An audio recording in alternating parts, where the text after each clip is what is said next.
Outra pergunta aqui do Juan Otti. Pode falar sobre a Revolução Farroupilha? Pô, vou ter que dar aula de história aqui também.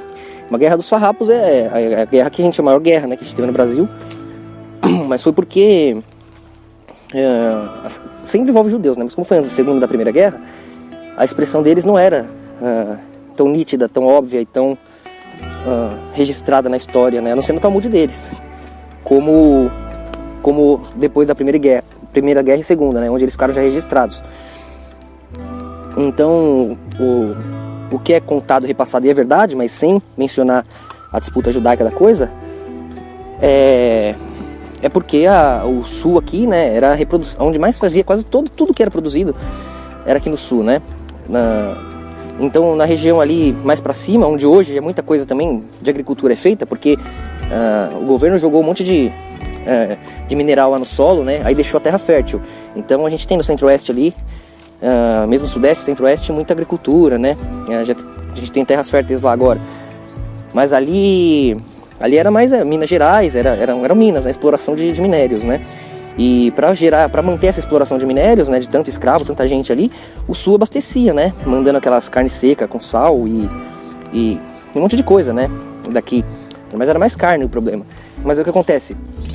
O pessoal tinha tido já uma briga, né, uma treta da Argentina.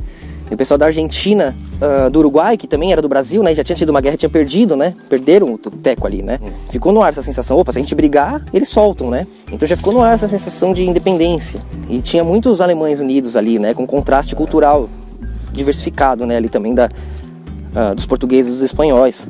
Mas você vê que os alemães já estavam fazendo terreno aqui antes da Primeira e da Segunda Guerra também, né. Já tinha aqui, já era um terreno vibracionalmente acessível a eles, né. Aí o que acontece? Quando eles dependiam muito, né, do mercado interno, eles viviam disso, o sul todo aqui tinha que abastecia, né, o resto do país. Mas eles começaram a comprar dessas outras nações recém-criadas, né, que começou a fornecer para eles mais barato. E você não consegue ali competir com a engrenagem do mercado, né? Porque o que teria que ser feito? Se tivesse um rei ali, como tinha, né? Tinha Dom Pedro, mas ele não quis fazer isso porque não era do interesse do mercado interno ali, que são vocês sabem quem, né? Que na época ninguém nem falava. Se eles tivessem colocado um impostinho ali, subido o imposto, colocado uma taxação dos produtos internacionais ali, da Argentina, do Uruguai, no caso aqui os produtos do Brasil, os produtos deles teriam tido a preferência, né? Eles ali diante da mobilização mais fácil, do alcance, da estrutura criada por esses outros povos e também da divisão de poder que vocês sabem quem... por que eu tô falando vocês sabem? Posso falar judeu, né? Estamos no site aqui. Mas eles dividem poderes, não querem que nenhuma pátria acumule muito poder, né? Acumule toda a engrenagem, que eles têm que ter poder de barganha com as pátrias ao redor, né? Então, Uruguai ali e Argentina, né? Porque eles se ajudaram para separar o Uruguai, já eram essas mesmas tribos, né? Já querendo quebrar ali, né, um pouco daquele poder. Então eles aproveitavam a monarquia ali, a divisão das terras espanholas, das portuguesas, já que eles estavam por trás, né? A barganha dos empréstimos com os ingleses, né? Os ingleses sempre emprestando e ameaçando por trás. Então eles controlam tudo, né? Então isso a história não fala. Quando eles não conseguiram, né, essa taxação, o mercado não ajudou o Brasil, deixou porque os mercadores preferiam importar, né, saía mais barato e não queriam que os judeus não deixaram o governo taxar, né, para proteger o mercado interno. E aí ferrou o sul, ficaram sem ter como vender, né, e aí eles quiseram, o único jeito era, agora mais que nunca, a independência, para ter as próprias leis, né. Então eles começaram insistindo para que eles pudessem ter uma autonomia maior, né, dentro do estado ali, porque cada região tem interesses particulares, né, para defender, né? Quanto mais longe dos centros, mais diferentes são os interesses, porque o interesse do centro, ali no caso, de onde mais dava renda, era o foco da administração. Aí o resto ao redor dependia disso. Então as movimentações do governo não eram por conta das regiões mais afastadas, né? Das colônias mais afastadas. Não, era por conta das regiões mais lucrativas. As regiões mais afastadas acabavam sofrendo essas mutações que pouco as favoreciam, porque favoreciam aquelas mais lucrativas, né? Então elas ficavam putas, queriam independência, porque o governo não pensava naquilo, aquilo era o canto, a periferia, né? Então, ainda mais agora, tendo como se abastecer com os países vizinhos, né? Já que separaram outras tribos ali, tinha como barganhar. Então eles queriam a independência, né? E aí juntou tudo, né? Juntou um monte de coisa aí pra poder, no momento ali, valer a pena, né? Essa rebelião.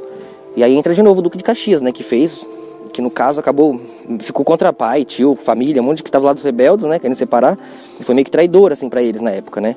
Mas ele foi um bom no sentido de que ele não queria matar ninguém, né? Ele conseguiu aplicar a paz, né? Ele via todo mundo como brasileiros, então ele queria resolver o problema, né? Mas aí entra uma parte feia dessa história, de novo caindo nas costas dos negros, né? Porque os farrapos, eles não tinham como lutar, né? Contra o império. Então eles começaram a juntar escravos, né? Negros, tanto os deles quanto libertar escravos da monarquia, né? Prometendo liberdade, mas eles tinham que lutar com eles primeiro essa guerra, né? Então eles juntaram muitos negros para lutar por eles, né? Então foi a maior guerra do Brasil, durou 10 anos, acho, e morreu milhares, 50, 60 mil brasileiros.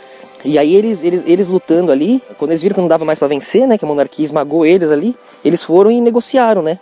Com o Estado, com a monarquia, com o reino, e em troca deles ficarem numa boa, né? Eles entregaram de volta todos os escravos que eles tinham libertado, né? E os deles também.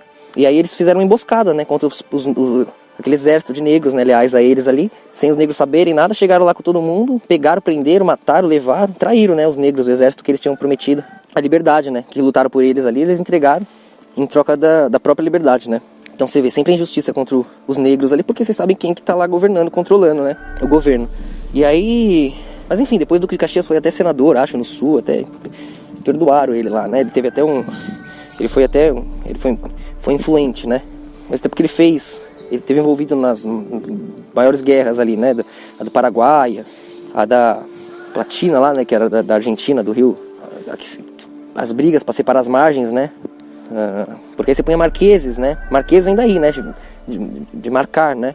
Para separar ali as divisas dos países. E às vezes esses marqueses são, que nem foi o caso desse do Uruguai, que era o Marquês Bostão lá, era Marquês Barão, eu não lembro desse também, esqueci o nome, mas ele só ramelou. Então aí você perde as divisas, né?